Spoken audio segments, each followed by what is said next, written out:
3-4 दिवस झाले थंडी, ताप, खोकला, तरी पण कामाला जाते. कोणी गणपतीला बोलवलं, नाच म्हटलं तरी नाचावं लागतं. आतून मला काय त्रास होतो मला माहिती, पण समोरच्याचा मी अपमान नाही करत, नाचते त्यांच्याबरोबर.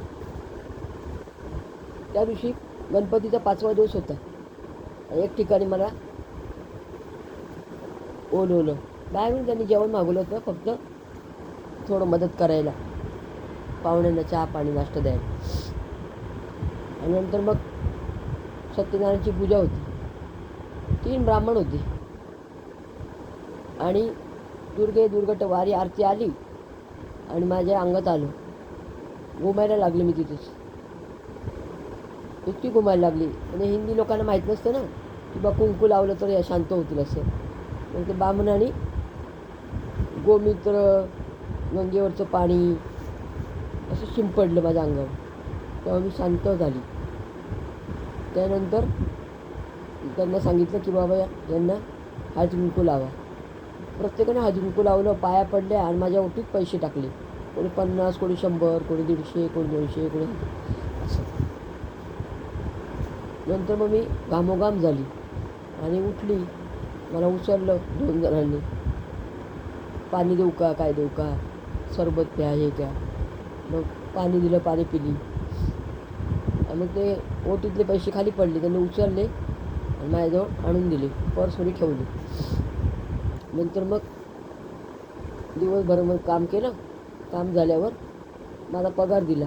पगार बी मी पर्समध्ये ठेवला. घरी आली, एवढं अंग दुखत होतं माझं, झोपली. ते नोटा पण मोजल्या नाही. पण सकाळी उठली आणि ते खोलीतले पैसे मोजले, ओटीत किती आले ते. 3,500 रुपये आले ते ओटीत आणि माझा पगार. म्हणजे कसं असतं माहिती का, लोक पैशाला महत्त्व देतात, मी पैशाला महत्त्व नाही देत, मी माणसाला महत्त्व देते. म्हणजे एवढं पैसे असून पण त्या दिवशी मी खूप रडली.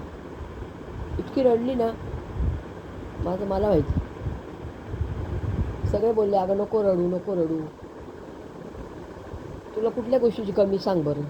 तू पाहिजे तसे कपडे घालते, पाहिजे ते तुला आवडतं ते करते, खाते. कुठल्या गोष्टीची आज समजते आम्हाला, पण समोरच्याला नाही समजत तर काय करणार. जाऊ दे, नको टेन्शन घेऊ, नको रडू.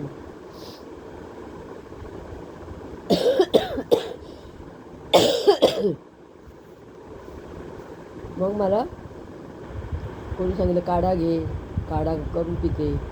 कोणी सांगितलं हे कर. म्हणजे ॲसिडिटीचा 2 दिवस त्रास झाला. एवढी ॲसिडिटी की 2 मैत्रिणी माझ्या फोनवर बोलतात आहे आणि मी ॲसिडिटीच्या उलट्या करते. बापरे म्हणे, अशा टायमाला कोणीतरी घरात पाहिजे म्हणे. असो नसो प्रत्येकाला एक ठिकाणी जायचंच. कोणाचे दिवस काय कोणापासून राहता का. मग माणसाला आठवतं की बाबा मी अशी वागली का, आता काय करणार. आजकालचे लोकच तसे.